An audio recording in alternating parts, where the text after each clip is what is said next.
আমাদের ছনের ঘর ছিল 4 নম্বর লেগেছে আর এই জায়গাতে এই প্রবাসীর কারণে শেষ। আপনারা বলেন আমি যদি সরি বলি আর এর উপরে সরি আসেনি, আপনারা কি আমার সরি বলাতে খুশি না? কেন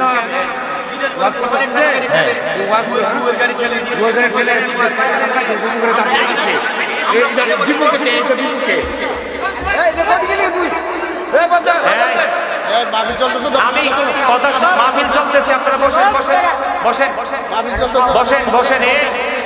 এই সাজানো বাগান একটা মাহফিল যখন হয়, কথা বলেন না, একটা মাহফিল যখন হয়, এদিকে তাকান, একটা মাহফিল যখন হয় জান্নাতের বাগান সাজানো হয়, দেশে বিদেশে বড় লোক ছোট লোক সবার সম্মিলিত সহযোগিতায় হয়। কথা বলেন না কেন?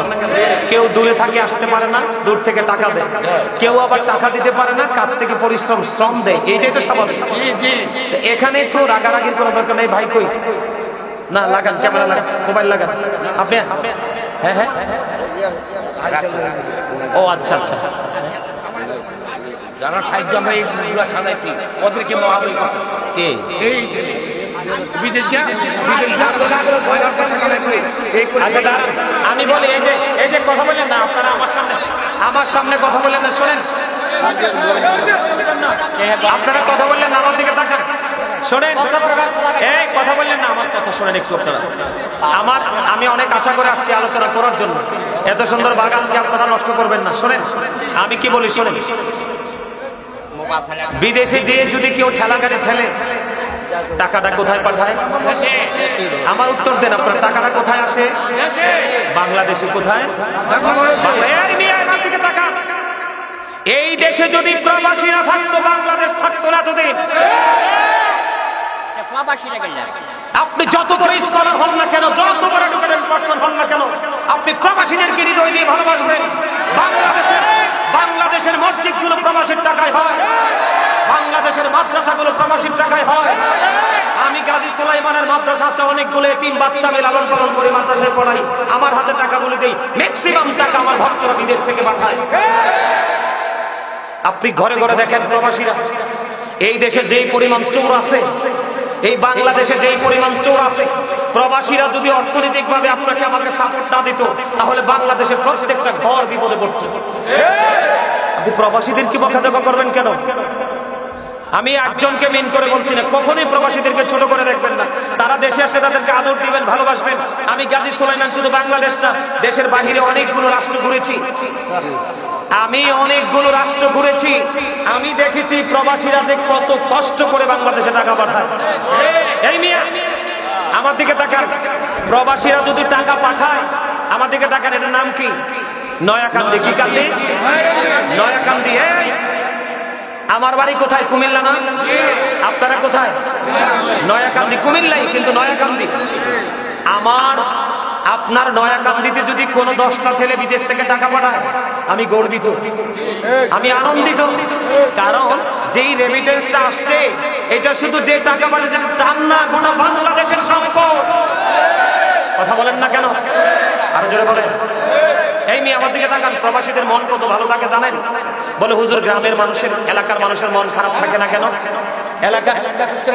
এলাকার কথা বললেন না, কথা বললেন না, এটা শেষ, আমি শেষ করে দিচ্ছি, রাখেন এটা, রাখেন এটা শেষ।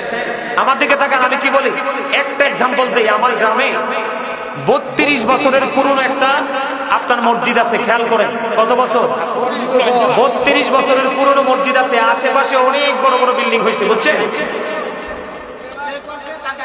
আচ্ছা, আপনাকে কি কিছু বলছি আমি? আপনি আমার সামনে যদি কাউকে মিন করে আপনারা এইখান থেকে হোক ওখান থেকে কথা বলেন, আমাকে অপমান করা হয়।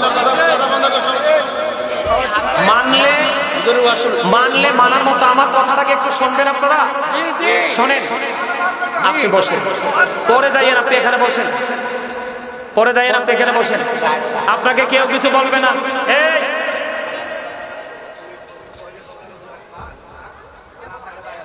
না, উনি না বাইরে যাবে কেন? এই না, উনি মাহফিলে আসছে, যাবে কেন? বসেন, মাহফিলে থাকবো, ওনার যাওয়ার দরকার নাই। আরে ভাই, আপনারা তো বুঝতেছেন না, আমার দিকে তাকান। এই প্রবাসীদের বলে দেশে যারা থাকে তাদের মনটা ভালো থাকে না কেন? তাদের মনটা ভালো না থাকার কয়েকটা কারণ আছে। এর মধ্যে প্রথম কারণ কি জানেন? আমাদের বাংলাদেশে আমাদের যুবকরা যখন প্রাপ্ত বয়স্ক হয়, চাকরি করার সময় হয়, লেখাপড়া শেষ করে ফেলে, তারা চাকরি পায় না।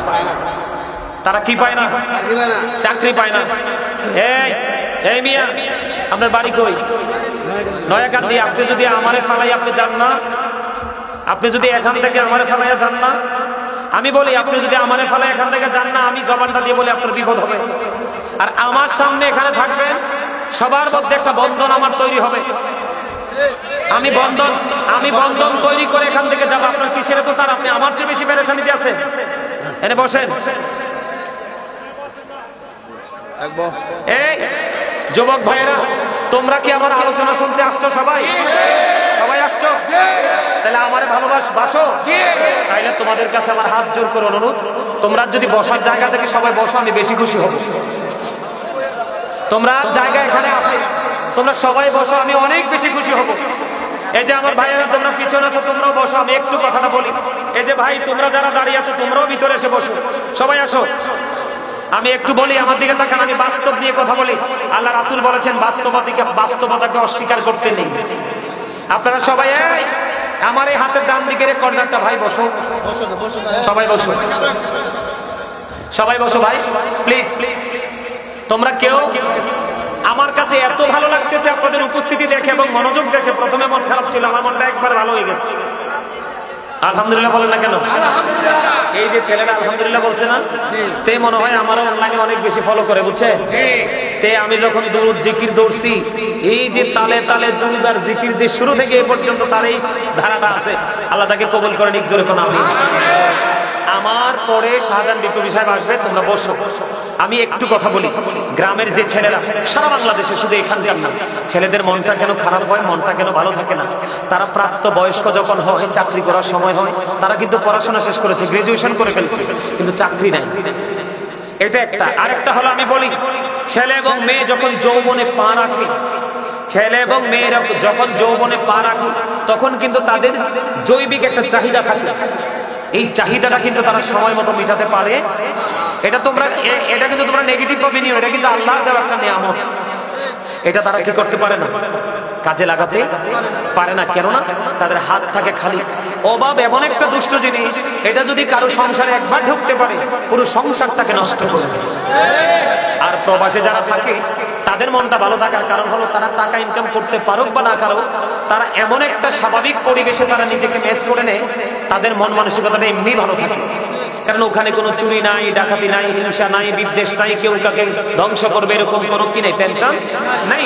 কম করুক বেশি করুক, সবাই সবার যার যার মতো করে ভালো আছে না? আছে। আমি একটা এক্সাম্পল দিই, বিদেশিদের মনটা কেমন ভালো থাকে। আমার বাড়িতে 32 বছরের পুরনো একটা মসজিদ আমাকে দিয়ে আল্লাহ গোলামিটা করাইছে। মাটির ঘর ছিল, সেই 32 বছর মাটির ঘর, টিনের চালে মানুষ নামাজ পড়ছে। এত ভয়ঙ্কর এক অবস্থা গেছে জানেন দাদা। এই বছর আমি দীর্ঘ অনেক দিন আমি আমার গ্রামের বাড়িতে যাই না, যে কোনো কারণে, মনের কষ্ট থেকে। তা আমি যাকে একটা সময় আল্লাহ আমাকে যখন একটা ভালো একটা পজিশনে নিয়ে আসলো, তখন আমি আমার গ্রামের মানুষকে, গরিবদেরকে দান সদকা করার জন্য বা বিভিন্ন সুখে দুঃখে পাশে থাকার জন্য যাই। তো তার মধ্যে এক বছর আমি কুরবানি দিতে গেলাম আমার গ্রামের বাড়িতে। একটা গরু কুরবানি দিব, এটা শুধু আমার গ্রামের গরিব মানুষদের জন্য।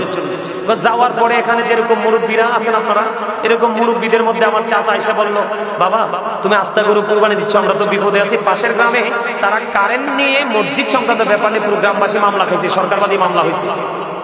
এখন আমরা বিপদে আছি, আমাদেরকে একটা মিটার নামাই দাও। তখন আমি কি করলাম, এক সপ্তাহের মধ্যে তাদের টাকা পাঠাই দিলাম, আপনার মিটারটা নামাই দিল। তারা কারেন্টের দিক দিয়ে তারা একটু স্যাটিসফাই হয়ে গেল। আবার সবাই বলতেছে মসজিদ করবে। তা আমি বললাম ঠিক আছে, আপনারা টেনশন করবেন না, আমি মসজিদটা করে দিব। এই যে আমার দুইটা ছেলে আসছে এখানে, এই একটা ছেলে দেখতে কিন্তু বুঝতো কিন্তু নাই, এগুলো কিন্তু কুমিল্লা বিশ্ববিদ্যালয়ের ছাত্র। এই যে এটা দেখতেন, এটা কিন্তু কুমিল্লা বিশ্ববিদ্যালয়ের ছাত্র। এটা একদিকে বিশ্ববিদ্যালয় অনার্স করতেছে, আরেকদিকে কুমিল্লা আলিয়াতে ফাজিল করতেছে। দেখে কিন্তু কে বুঝবে? এই ছেলেগুলো আমার সাথে আমার গ্রামের বাড়িতে গেছে দাদা। যাওয়ার পরে ওরা কি করছে, আমার সাথে আমার মসজিদের বেইস কাটছে, সবগুলো বেইসে রাখাচ্ছে। মিস্ত্রি দেখাই দিছে, দেখাই দেওয়ার পরে মাত্র, আপনারা শুনলে অনেক বেশি খুশি হবেন, এটা একদিকে যুবকদের জন্য বড় একটা শিক্ষা। মাত্র 5 মাসে আমি আমার মসজিদটাকে শুরু এবং শেষ কমপ্লিট করে ফেলছি। কয় মাসে? মাত্র 5 মাসে একবারে ফুললি টাইস করে। আপনারা অনলাইনে দেখবেন, আজকে দাওয়াত দিয়ে যায় সবাইকে। আমাকে যদি ভালো নাও লাগে, কিন্তু আমার মসজিদটা দেখবেন, আপনারা রাতের সিনটাও দেখবেন, দিনেরটাও চিনবেন, মনে করবেন সত্যিকারের একটুকু জান্নাত। মানে এত সুন্দর করে মসজিদটা ডিজাইনেবল। এই জায়গাটা আসলাম কেন জানেন? আমার একটা ছোট ভাই থাকে মালয়েশিয়াতে। তা আমি যখন মসজিদের কাজটা ধরলাম, আমার ছোট ভাই আবার আমাকে বলতেছে, ভাইয়া আপনি আল্লাহর কাছে বেশি করে দোয়া করেন। আমি কেন?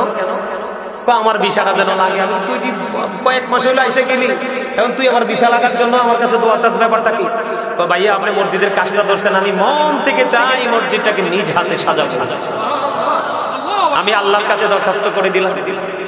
ওদিক দিয়ে ওরাও চেষ্টা করলো, বিশা লেগে গেল। বিশ্বাস করেন আমার ভাইটা মালয়েশিয়া থেকে মসজিদের যত লাইটিং এর যত ব্যবস্থা আছে আলোকিত সৌন্দর্যের জন্য, সবগুলো সে আসার 2 সপ্তাহ আগে বাংলাদেশে কার্গো করে পাঠাইছে।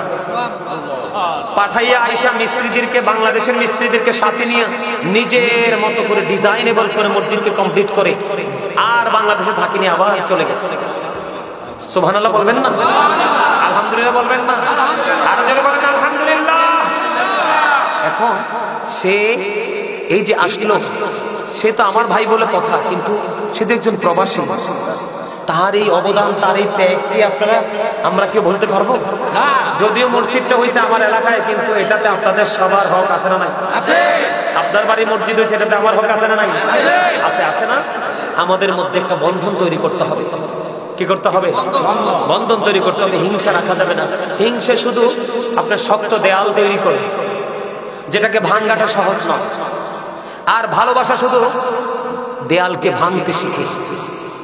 আপনি ভালোবেসে দেখেন, আপনার হৃদয়ের ঘরে কোনো প্রাচীর থাকবে না, কোনো দেয়াল থাকবে না, সবগুলো ধূলিসাৎ হয়ে যাবে। আমি আপনাদেরকে বলি, আপনারা ওনাকে মেন করে কথাগুলো বলছেন, এই লোকটাকে উনি যদিও বলে থাকে, উনি যদিও কোনো না কোনো ব্যক্তিগত আক্রোশ থেকে বা মানসিকতা থেকে ইনকেস বলছে কিনা জানি না, যদিও বলে থাকে, সকল প্রবাসী ভাইদের কাছে ওর পক্ষ থেকে আমি ক্ষমা চাই। আপনারা প্রবাসীরা সবাই তাকে ক্ষমা করে দিবেন, এবং প্রবাসী পরিবার যারা, আগামীকাল থেকে তার দিকে বাঁকা চোখে কেউ তাকাবেন না। কি বলছি বুঝতে পারছেন? আপনি আসেন, এদিকে আসেন, আপনি ওঠেন, দাঁড়ান, এদিক দিয়ে ঢুকেন।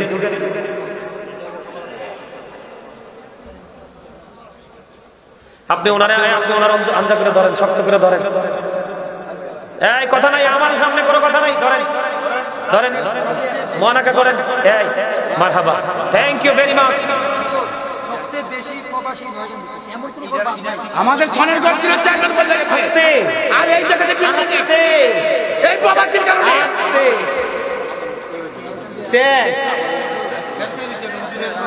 আপনারা বলেন, আমি যদি সরি বলি আর এর উপরে সরি আসেনি, আপনারা কি আমার সরি বলাতে খুশি না? সবাই খুশি? আমি কিন্তু আমার পক্ষ থেকে, তার পক্ষ থেকে চাইছি আমার ওই ভাইটাকে আরো বেশি ভালো লাগবে। এই যে ওরে নামটা কি? মুস্তফা।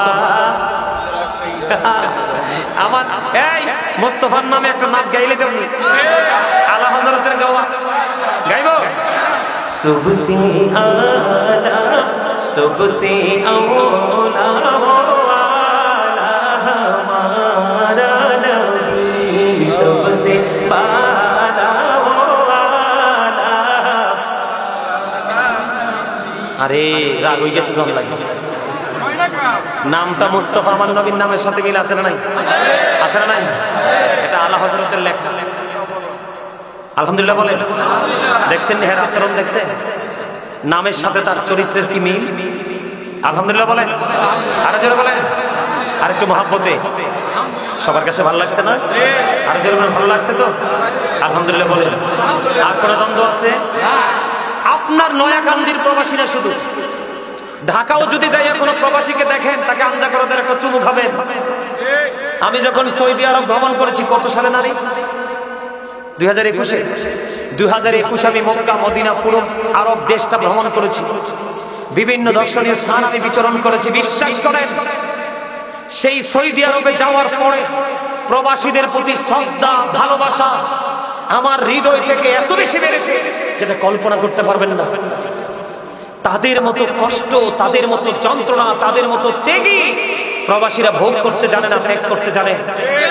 আপনি এই আমার দিকে তাকান, হাসবেন না বিয়া ভাই, এদিকে তাকান। প্রবাসীদের সবচেয়ে বড় ত্যাগ হলো বিবিকে ছেড়ে চলে যায়, তার জীবনের বড় একটা সম্পদ ভালোবাসা থেকে সেই দূরে চলে যায়। আরেকটা ভালোবাসা, সন্তানকে বুকে নিতে পারে না, আদর করতে পারে না, শুধুমাত্র এই বাংলাদেশের অর্থনৈতিক চাকাকে ঘোরানোর জন্য। বিশ্বাস করেন, আপনারা হয়তো কিভাবে নেন জানি না, এই দেশে যদি প্রবাসীরা না থাকতো বাংলাদেশ অনেক আগেই মারা যেত।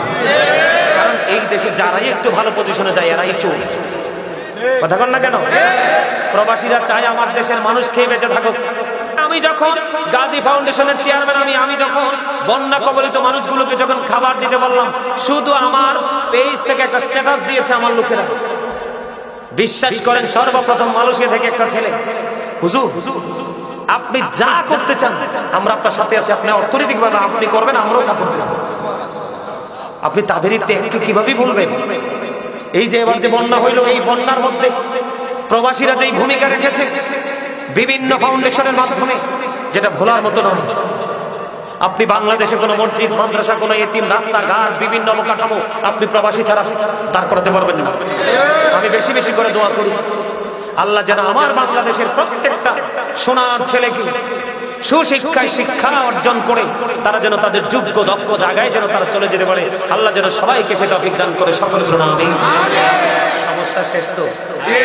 আগামী দিন যদি আপনারা এই বিষয়টা নিয়ে একজনও কথা বলেন, আমি কষ্ট পাবো।